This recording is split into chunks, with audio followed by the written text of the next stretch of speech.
শোন না ভাই, তোর যে ওই বয়ফ্রেন্ডটা আছে না, ও না অন্য মেয়ের সাথে ঘুরছে, তোকে না চিট করছে, জানিস তো? কারণ না কারণ তুমি আমার সঙ্গে এটা করতে পারলে। আরে কারণ নয় রে, আরে বাবা তুই যার জন্য পাগল ছিলিস, আরে যার জন্য তুই সেজে গুজে যার পিছন পিছন ঘুরে বেড়াতিস। অভিষেক, অভিষেক আমি যে তোমায় সবচেয়ে বেশি ভালোবাসতাম অভিষেক। আরে ইয়ার অভিষেক নয়, আরে যার সাথে তুই বিয়ের স্বপ্ন দেখেছিলি, যাকে তুই বিয়ে করবি বলছিলি।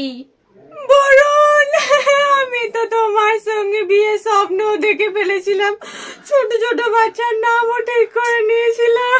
আরে বাবা বরুণ নয়, যার সাথে তোর বিয়ে ঠিক হয়েছে। প্রীতম, আমি যে তোমায় প্রচন্ড ভালোবেসেছিলাম। কই না, ছেলেরা এরকম একটু চিটার হয়। ঠিক বলেছিস, আজকালকার লয়াল ছেলে দেখতেই পাওয়া যায় না।